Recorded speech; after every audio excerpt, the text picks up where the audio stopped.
Israel's prime minister speaks in D.C. Good morning, good afternoon, rather. I'm Miranda Khan, and this is your Newsmax Now update. Benjamin Netanyahu addressed the AIPAC conference today. He says he'll warn Congress tomorrow about the dangers of a possible deal on Iran's nuclear program because it is his duty, he says, to speak out. The days when the Jewish people are passive in the face of threats to annihilate us, those days are over. Netanyahu says Iran is the world's leading state sponsor of terror. Secretary of State John Kerry is also talking about Iran, this time in Geneva. Any deal must close every potential pathway that Iran has towards fissile material, whether it's uranium, plutonium, or a covert path. Kerry also spent time defending Israel's record before the UN Human Rights Council during his visit there.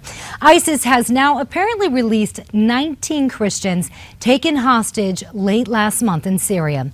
Almost all of them were captured by the terror group during raids on villages in northern Syria. It's not clear why ISIS let them go. And Twitter now says it's investigating what appears to be an ISIS threat against one of its co-founders. The online post addresses Jack Dorsey directly. It condemns Twitter for shutting down ISIS-related accounts and warns it will always come back.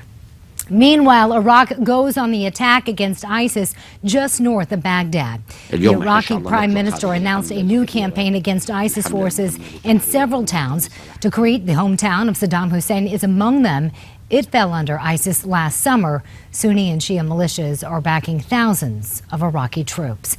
Back here in the U.S., the LAPD continues to investigate a deadly police shooting. This bystander video apparently shows police shooting and killing a homeless man. Police say they opened fire when the man tried to grab an officer's gun. Investigators hope to get more video on the incident from nearby surveillance cameras.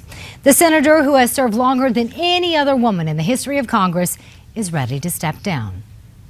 Marilyn Barbara Mikulski has announced she will not seek re-election next year.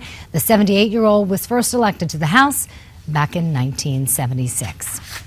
And the rich just get richer.